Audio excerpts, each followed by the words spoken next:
Hey folks, this is Mike with The Quality Sportsman, and today I am putting the Arken EP8 and the Vortex Strike Eagle LPVOs head to head to tell you which one I think is the better value. Stick around, the answer might surprise you. Let's go.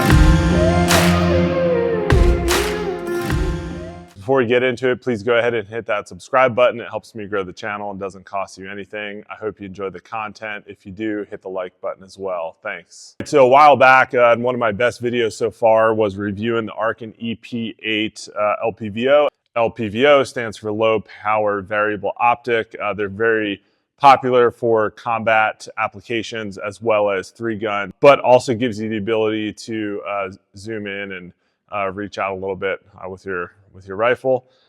So in that video, I kind of went through what I thought about the Arken. I really liked it. I think it's a really impressive piece of equipment for the price. And I shot a 2-day 3-gun match with it. Go ahead and check that video. I'll link it down below. And I really wanted to know, it did have some shortcomings. So I really wanted to know, is there something else out there? I don't do this style of shooting a ton, so I was kind of sticking around in the budget price range. Which is why I just didn't go up to the higher end LPVOs like a Night Force or something like that. So I got this Strike Eagle 1-8 by 24. And I shot that for a local match here at VOD Tactical Range. One of the reasons I really like shooting these matches is you can go to the range, you can shoot the scope, and you're kind of like, I think it's okay, but when you shoot a match, you're on the clock for a competition. It really, the shortcomings of your equipment really come out in those situations.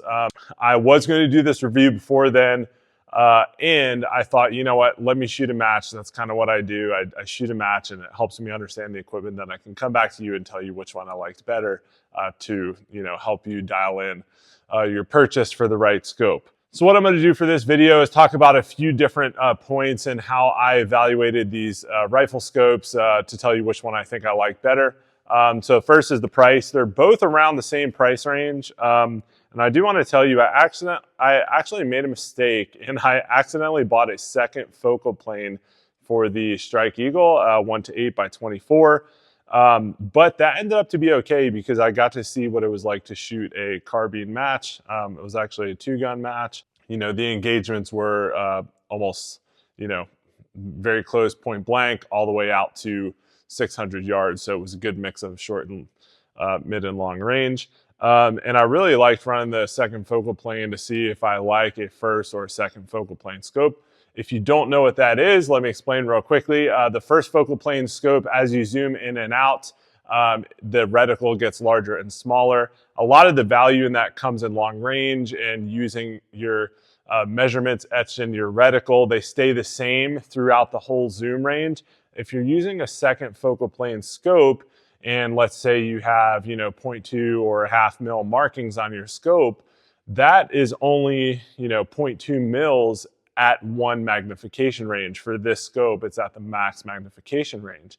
So if I want to use that to measure drop or measure, target size or anything like that, it's only relevant at one range on the second focal plane scope, whereas it's relevant at any magnification on the first focal plane scope. Now, the upside is that you can see the whole reticle throughout the whole zoom range. And that's, can be really handy if you're shooting in really close. One of the problems on this Arken is when you're zoomed all the way out at 1x, you can barely see that reticle. So seeing your exact point of aim is a little tricky. So that's just a little bit about the difference between first and second focal plane. Okay, back to the metrics that I measured these by. The Arken, their list price on the website is not the true price. They automatically give you like a 25% off. So I think that came in around $375. And then the Vortex, I think I paid around $400 or $419. I can't remember exactly. That was after the military discount on that. You can find it for that price on other websites as well. So do not pay full price for the Vortex if that's what you're going to go with. So price was pretty close. The features, okay, now let me run through. The Strike Eagle is only a 30mm tube and a 24mm objective lens, whereas the Arken is a 34mm tube and a 28mm objective lens. You know, what that comes down to is the objective lens is how much light you're letting in the scope. And then the tube size really has to do with the internals of the scope, how much travel you have. These are not scopes that you're dialing with.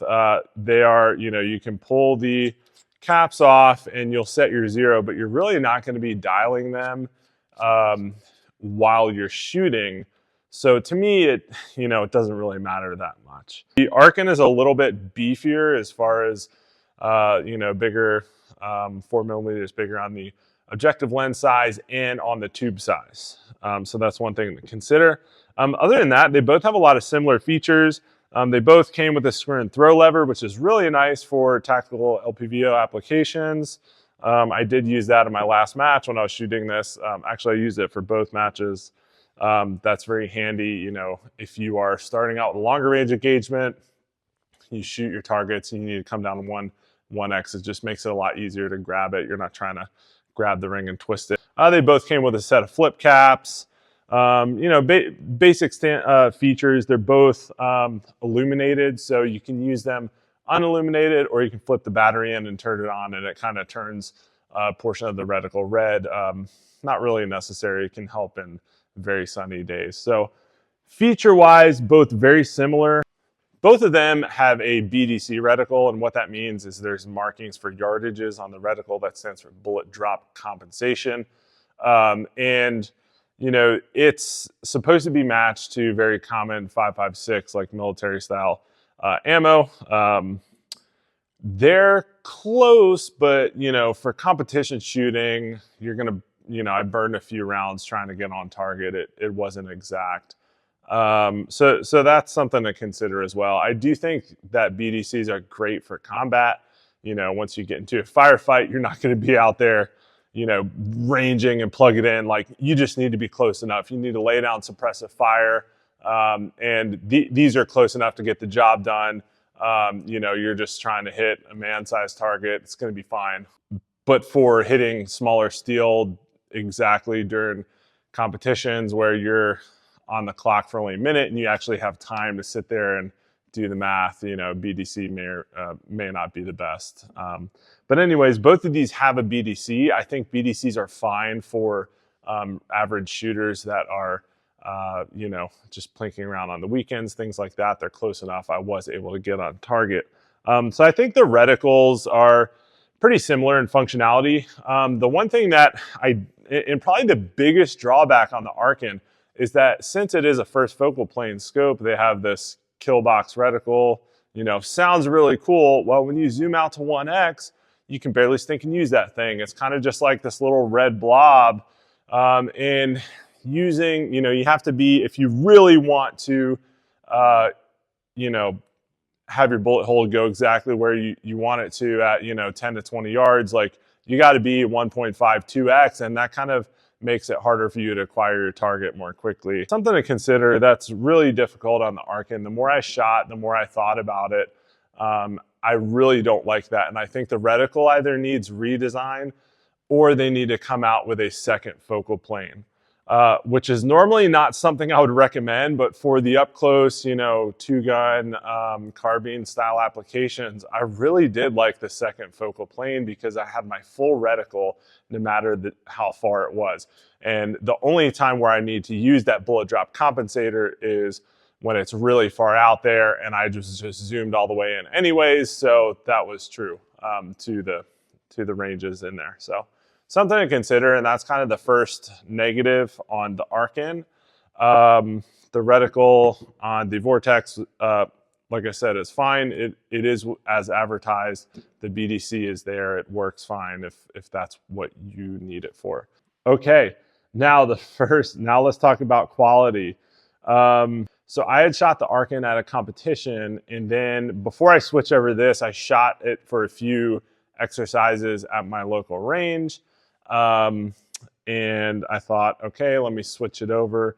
I brought my scope mounting gear, mounted this on my rifle on the back of my truck, went and shot the same thing, and immediately it was like night and day. Like as soon as I put this on, I had a really difficult time feeling like I was getting it focused properly.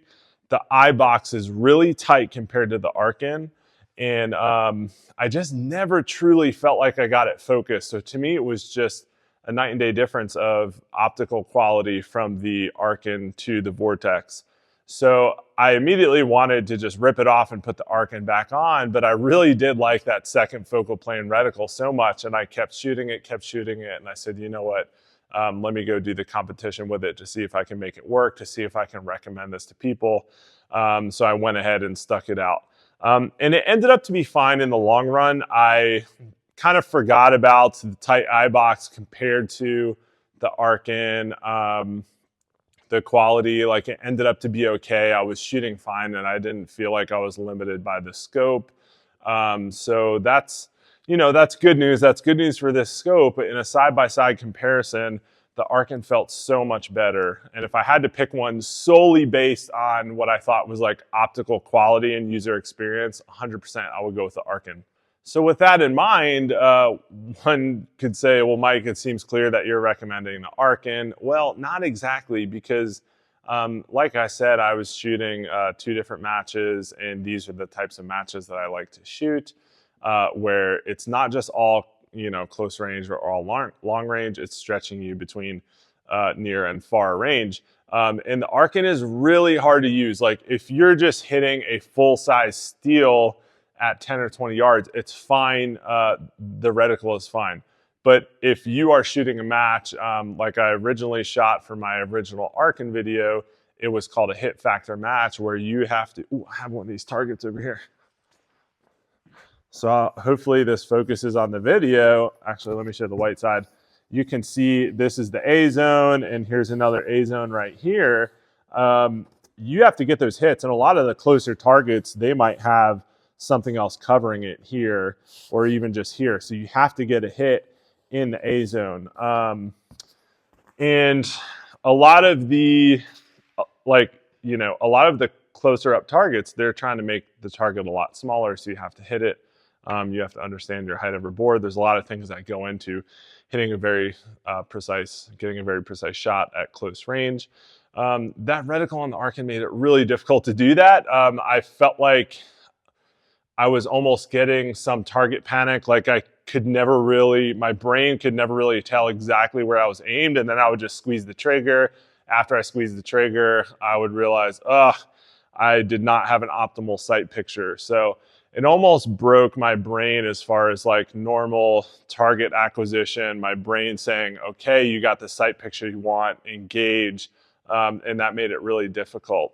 So that's why I'm kind of torn on this one, guys. I do think, hands down, this feels like a better quality scope, but the reticle is really challenging. So here's what I think. First of all, for either of these, you have to be okay with the BDC reticle. I do think that's fine if you're just plinking, if you're shooting, if you're going to do 1 or 2 competitions, you can make it work. You can't dial your turrets, so that's just something that you need to know going into it. But I think these are really good value. I think if you're just an occasional shooter, if you are going to do 1 competition a year for fun or whatever, shoot with your friends, I think I would highly recommend the Arken. I do think it's a better piece of glass. The things that are most important to me, I liked more on the Arken than the Vortex. And one thing I forgot to mention is warranty. They do both have a lifetime warranty.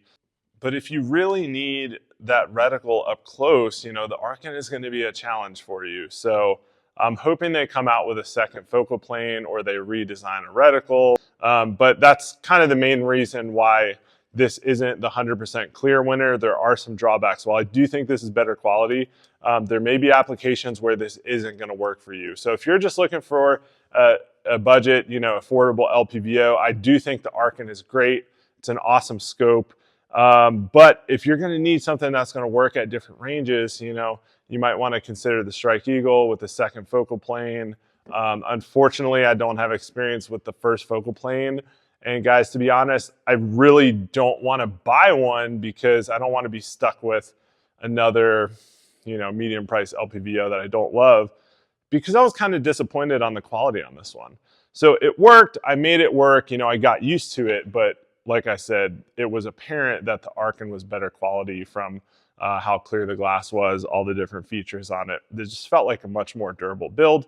Vortex obviously has the best warranty you can have, but I'm wondering if they're building cheaper stuff, so that's and they back it up with the warranty. So that's it for now, guys. I really think the Arken is a all-around better piece of glass. I just think that reticle can be a little bit tough.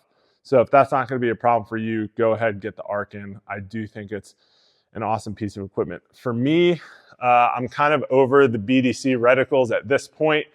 They're taking me too long to get on target. I know there are things that you can do. You can have ballistic calculators that will translate the default yardages on your BDC reticle to the actual yardages based on your bullet that you're shooting. But, what I really need is to dial if I'm going to be serious about these competitions. So I'm looking to go up one tier on quality on the LPVO. I've been avoiding it. I should have just done that to begin with, but I'm really glad that I kind of got to do this side-by-side comparison battle. So if you have another LPVO in this range that you really want me to check out, I'll do it for you. I like to kind of answer these questions for my subscribers. I was considering the SIG Tango, I think it's called.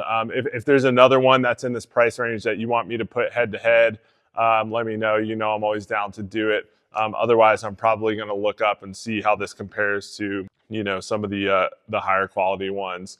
So yeah, that's it for now, guys. I hope you enjoyed it. Hopefully this helps you make a good decision as far as which one is best for you. If I missed something or if there's something else you want to see, just go ahead and drop a comment. I'll make sure I get back to that in another video. Until then, thanks for tuning in, and I hope you enjoyed this, and we'll see you next time on the Quality Report.